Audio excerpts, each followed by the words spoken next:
My mother's annual Christmas dinner had always been more of a performance than a family gathering. The crystal chandelier casting its golden glow over the mahogany dining table, the fine china plates perfectly arranged, the expensive wine poured into delicate glasses. It was all part of her carefully orchestrated show of family perfection. But this year was different. The usual tension that simmered beneath our polite smiles had turned into something heavier, darker. Grandma Rose's empty chair at the head of the table seemed to mock our pretense of normalcy.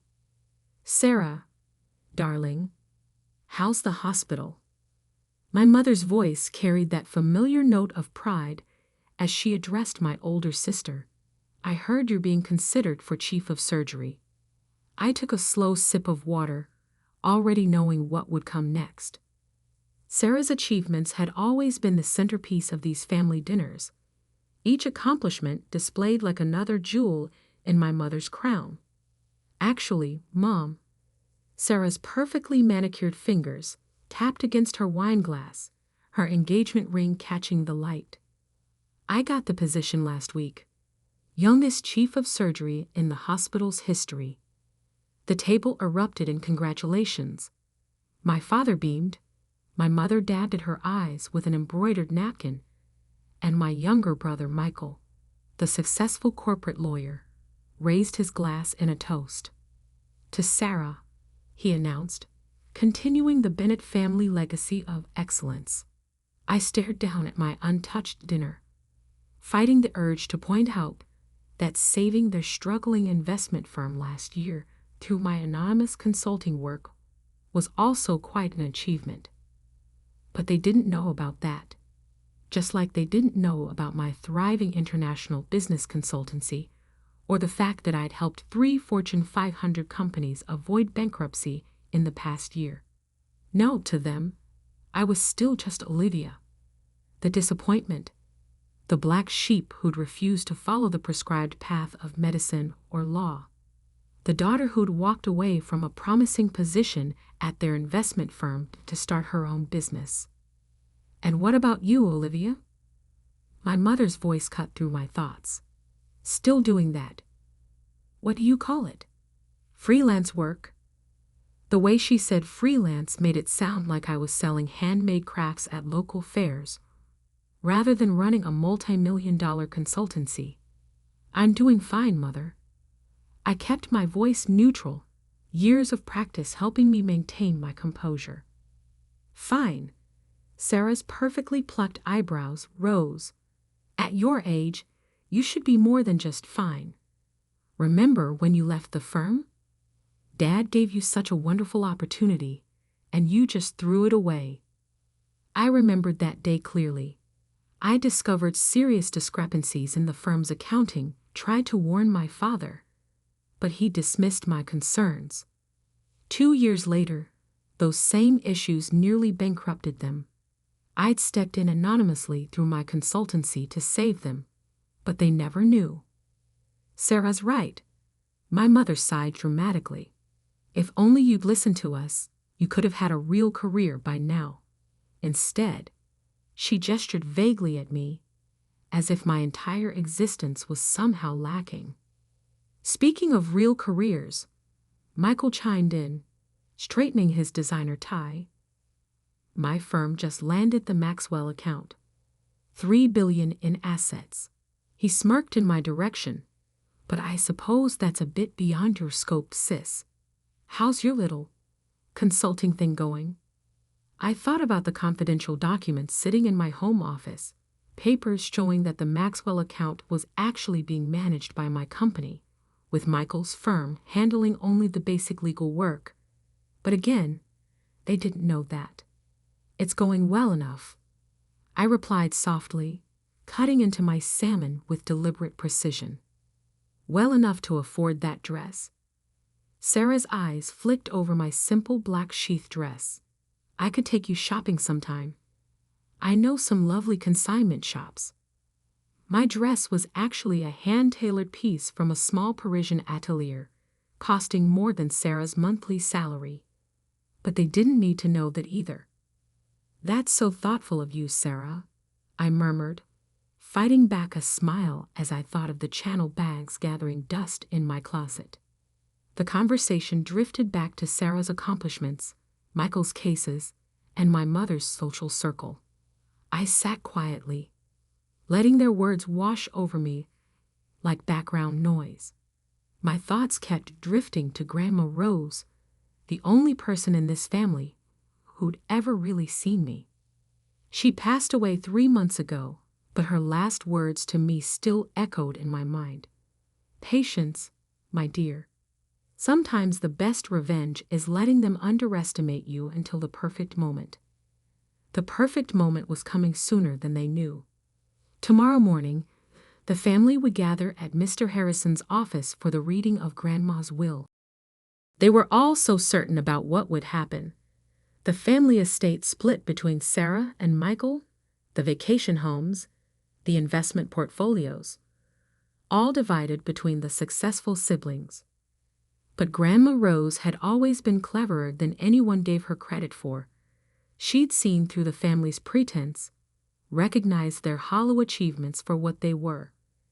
Most importantly, she'd known exactly what I'd built, while they were all too busy looking down their noses at me. I heard from Mr. Harrison today, my mother announced, pulling me from my thoughts. The will reading is at 10 tomorrow. I assume you'll be there, Olivia? Though really, it's more a formality for you. Of course, Mother. I dabbed my lips with my napkin, hiding my smile. I wouldn't miss it for the world. Just try not to be disappointed, Sarah added with false sympathy. We all know Grandma Rose understood the importance of keeping the family legacy in capable hands. If only they knew that Grandma Rose had been my first investor, that she'd helped me establish my company, while they were all dismissing my dreams as foolish fantasies. If only they knew that their precious family legacy was already in my hands. But they would find out soon enough. Tomorrow, their carefully constructed world of superiority would come crashing down.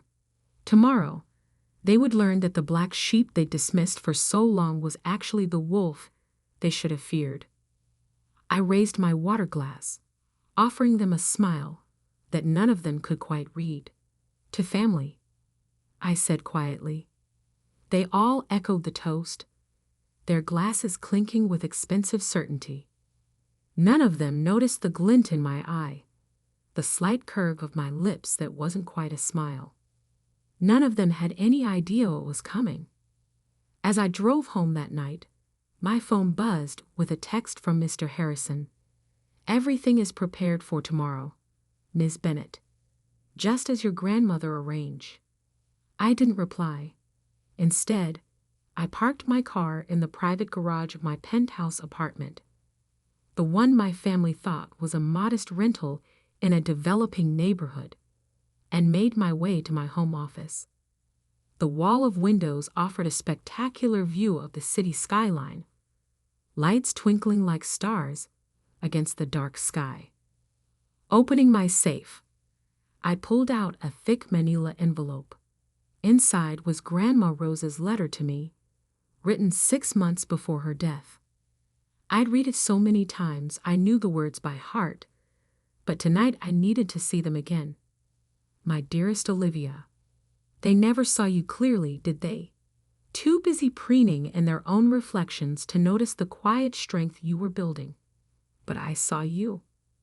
I saw how you turned their dismissal into determination, their doubt into drive. Tomorrow, they'll finally see what I've seen all along. The black sheep of the family isn't lost. She's been leading the flock all along. All my love, Grandma Rose. I placed the letter back in the safe, next to the documents that would change everything tomorrow. Then I poured myself a glass of wine, a rare vintage that cost more than Michael's monthly mortgage payment, and settled into my favorite armchair. Tomorrow would be interesting indeed. Mr. Harrison's law office occupied the entire top floor of one of the city's most prestigious buildings. As I stepped out of the elevator at precisely 9:45 a.m., I couldn't help but smile at the irony. I actually owned this building through one of my shell corporations, not that my family knew that. The reception area was already full. Sarah sat perched on an expensive leather chair, her surgeon's hands fidgeting with her pearl necklace. Michael paced by the window, his Italian leather shoes clicking against the marble floor. My parents sat together, my mother's face carefully composed, though her fingers drummed restlessly against her designer handbag. "Cutting it rather close, aren't you?" Sarah's voice dripped with disapproval as I walked in. I checked my watch. Still 15 minutes early, but didn't bother responding. Instead, I took a seat near the window, smoothing down my simple black dress. The same one they'd mockingly suggested came from a consignment shop. Now, my mother interjected with forced cheerfulness. "Let's all try to remember what Grandma Rose would want. Family harmony." Michael snorted. "Family harmony? Please, Mother. We all know why we're here. The family estate needs proper management, and some of us," his eyes flickered meaningfully toward me, "clearly aren't equipped for that responsibility."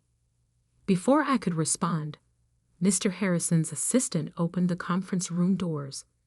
"The family may enter now." We filed in like actors taking our places on stage. The conference room was impressive, all dark wood and leather, with floor-to-ceiling windows offering a panoramic view of the city. At the head of the long table sat Mr. Harrison, his silver hair and wire-rimmed glasses giving him an appropriately grave appearance. "Good morning, everyone," he began, his voice carrying the weight of 40 years of legal practice. "We're here today for the reading of Rose Eleanor Bennett's last will and testament." I watched my family settle into their seats, all of them wearing nearly identical expressions of barely concealed anticipation. They'd spent the last 3 months since Grandma's death carefully planning how they'd divide her considerable estate. "Before we begin," Mr. Harrison continued, "I must stress that what I'm about to read reflects your grandmother's explicit wishes. She was—" He paused, his eyes meeting mine for a brief moment, "very specific about certain conditions." "Conditions?" My father frowned. "What conditions?" "The estate should simply be divided between the children, as is traditional in our family." Mr. Harrison cleared his throat. "Perhaps it's best if I simply read the will." He opened a thick leather portfolio and began. "I, Rose Eleanor Bennett, being of sound mind and body, declare this to be my last will and testament." The initial paragraphs were standard legal language. I watched my siblings grow increasingly impatient, Michael checking his watch, Sarah tapping her perfectly manicured nails against the table. Then came the part they'd been waiting for. "Regarding the distribution of my estate, valued at approximately $48 million. Sarah sat up straighter. Michael stopped checking his phone. "I hereby declare that the entire estate, including all properties, investments, and assets, shall be placed under the sole control of my granddaughter, Olivia Bennett." The silence that followed was absolute. You could have heard a pin drop on the thick carpet. "What?" Sarah's voice came out as a strangled whisper. Mr. Harrison continued reading, his voice steady. "However, Olivia will have the authority to distribute portions of the estate to other family members, if and only if she deems them worthy. Her decisions in this matter shall be final and binding." "This is ridiculous," Michael exploded, jumping to his feet. "She can't do this." "I assure you, she can and did," Mr. Harrison replied calmly. "Furthermore, there's more." My mother had gone pale. "More?" "Yes," the will continues. "To ensure my wishes are carried out, I have arranged for all family trust funds, including those previously established for Sarah and Michael Bennett, to be transferred under Olivia's control, effective immediately. The chaos that erupted was exactly what I'd expected. Sarah burst into tears, her perfect makeup beginning to run. Michael started shouting about contesting the will. My mother looked like she might faint. My father stood up, his face red with anger. This is preposterous. Olivia doesn't know the first thing about managing this kind of wealth. She runs a small consulting business, for God's sake. I finally spoke, my voice quiet but clear. Actually, Father, there's something you should know about that small consulting business. Mr. Harrison handed me a folder. I opened it, laying out several documents on the table. Phoenix Global Consulting Group, I began, watching their faces. Ever heard of it? Michael scoffed. Of course. They're one of the largest financial consulting firms in the world. They're the ones who saved Dad's company last year when... His voice trailed off as realization began to dawn. When it was about to go bankrupt, I finished for him. Yes, I know. I'm the one who arranged that bailout. What are you talking about? Sarah demanded. I'm the founder and CEO of Phoenix Global, I said simply. Have been for the past 8 years. Grandma Rose was my first investor. The silence that followed was deafening. My mother's hand flew to her throat, clutching her pearls. My father had gone from red to white, all the blood draining from his face. That's impossible, Michael stammered. Phoenix Global is worth just over $3 billion. I finished for him. Which makes Grandma's $48 million estate seem rather modest in comparison, doesn't it? Sarah's tears had stopped abruptly. But you live in that small apartment. You wear these simple clothes. I couldn't help but smile. That small apartment is a penthouse that costs more than your house, Sarah. And this simple dress? It's custom made by the same designer who refuses to sell to you because you were rude to his staff last year. Why? My mother whispered. Why didn't you tell us? Would you have believed me? I asked quietly. You were all so convinced I was a failure, so certain I couldn't succeed without following your prescribed path.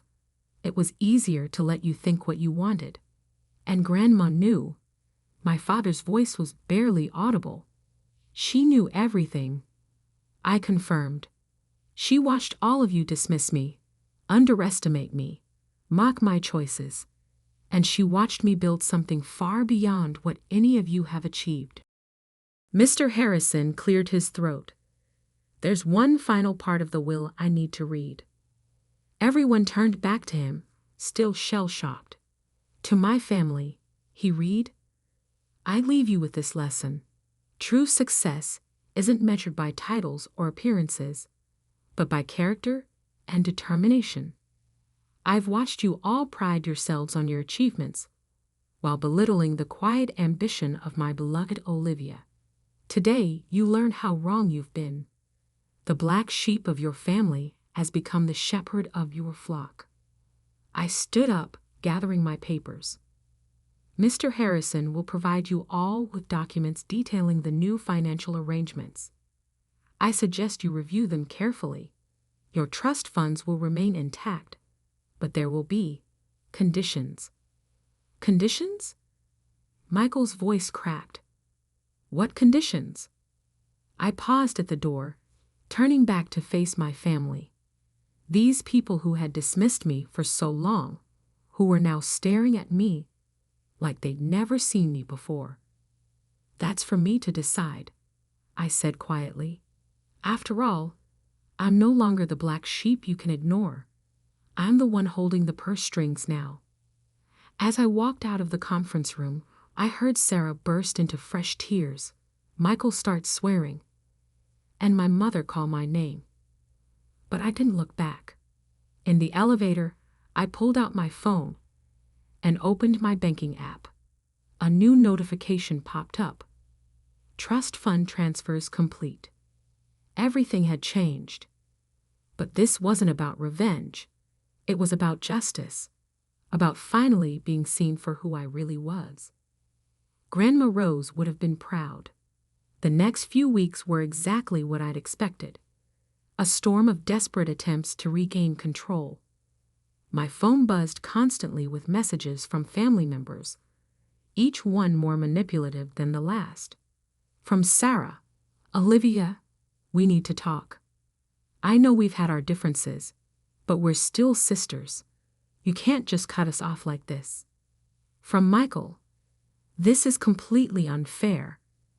I have commitments, investments. I need access to my trust fund." From Mother, "Darling, please. What will people say? The country club is already buzzing with rumors. We need to present a united front." I read each message but didn't respond. Instead, I focused on my work, steering Phoenix Global through a major merger while simultaneously restructuring my family's finances. It was during one of these late nights at the office that my assistant, Lisa, interrupted me. "Miss Bennett, your sister is here." I looked up from my computer screen. Through the glass walls of my corner office, I could see Sarah standing in the reception area. Gone was her usual air of superiority. She looked smaller somehow, uncertain in a way I'd never seen before. "Send her in." Sarah's eyes widened as she took in my office. The spectacular city view, the elegant furnishings, the clear symbols of power and success she'd never imagined I possessed. "This is quite something," she managed, sinking into one of the leather chairs across from my desk. "What do you want, Sarah?" She flinched at my directness. "I've been doing a lot of thinking since the will reading, about how we treated you, about all the things we never knew." "You mean all the things you never bothered to ask about," I corrected quietly. "Yes," she whispered. "That too." She took a deep breath. "The hospital board is reviewing my position as chief of surgery. Apparently, some questions have been raised about certain decisions I made." I nodded. I knew all about those decisions, the corners she'd cut, the favors she'd called in, the qualified candidates she'd pushed aside to secure her position. "And you're here because?" "Because I need your help," she admitted, her voice cracking. "Not just with money, but with everything. I've built my whole life on appearances, on what Mother and Father expected. I don't know who I am without that." I studied my sister's face, seeing for the first time the cracks in her perfect facade. "Do you know why Grandma Rose invested in my company?" Sarah shook her head. "Because I showed her a real business plan. Not a name or a title or a designer outfit. Actual substance. She taught me that true success isn't about impressing others. It's about building something meaningful." Tears started rolling down Sarah's cheeks, smearing her expensive mascara. "I never knew her like you did I? I was too busy trying to be perfect." "No," I agreed. "You didn't." I opened my drawer and pulled out a folder. "This contains two things. First, a complete audit of your decisions at the hospital. Second, a plan to correct those mistakes, ethically and legally." Her hands trembled as she took the folder. "Why would you help me after everything?" "Because Grandma Rose didn't make me the executor of her will for revenge. She did it to teach this family a lesson about value. Real value." The next visitor came 3 days later. Michael stormed into my office unannounced, his face red with anger. "You've frozen all my accounts," he shouted. "Do you have any idea what this is doing to my reputation?" I calmly looked up from my computer. "Sit down, Michael." "I will not." "Sit." down. Something in my voice made him comply. I pulled up a document on my screen and turned the monitor toward him. Do you recognize this? His face went pale. It was a detailed report of every client he'd overcharged, every corner he'd cut, every ethical line he'd crossed in his pursuit of success. How did you? I know everything, Michael. Every shortcut, every lie, every client you've cheated. Did you really think I wouldn't investigate before taking control of the family's finances? He slumped in his chair. What are you going to do? That depends on you. I have a proposal, one that involves you actually earning your success for a change. The hardest conversation came last. My parents requested a meeting at their house, the home I'd grown up in, where I'd spent so many years feeling invisible. They were waiting in the living room, looking oddly diminished. The usual trappings of wealth surrounded them, but somehow they no longer seemed to fit. Olivia, my mother began, we've been talking about everything, about how we treated you. My father cleared his throat. When I nearly lost the company last year, it was you who saved it, wasn't it? Through Phoenix Global? I nodded. Why? He asked. Why help us after how we treated you? Because that's what families should do, I replied. Support each other, not tear each other down to feel superior. My mother started crying softly. We were so wrong about you, so terribly wrong. Yes, I agreed, you were, but that's not why I'm here. I opened my briefcase and took out several documents. These are the new terms for the family trust. There will be changes. They listened in silence as I outlined my conditions. No more trust fund payments without proof of actual work or contribution. No more blank checks for maintaining appearances. Resources would be allocated based on merit, not status. But what will people think? My mother whispered. That's exactly the kind of thinking that got us here, I pointed out. It's time for this family to develop some substance behind the style. 1 month later, I stood in my office, looking out over the city lights. My phone buzzed with a text from Sarah. She was starting over at a smaller hospital, working her way up properly this time. Michael had accepted a junior position at a respected law firm, learning to do things the right way. My parents were adjusting to their new reality, slowly learning to value achievement over appearance. On my desk sat a framed photo of Grandma Rose, her eyes twinkling with that knowing look she always had. Next to it lay her final letter to me, the one I'd only opened after the will reading. My dearest Olivia, by now they know, not just about your success, but about the strength they never saw. Use this power wisely, not for revenge, but for redemption. Sometimes the black sheep becomes the shepherd not to punish the flock, but to guide them to better pastures. You've built something remarkable, my dear. Now help them build something real of their own. All my love, Grandma Rose. I smiled, touching the letter gently. She had known exactly what she was doing, setting up this elaborate lesson. It was never about the money. It was about forcing my family to finally see the truth about success, value, and what really matters. My phone buzzed again.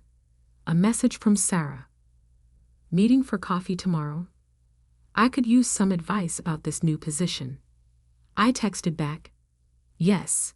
And Sarah? Wear whatever you want. No designer labels required.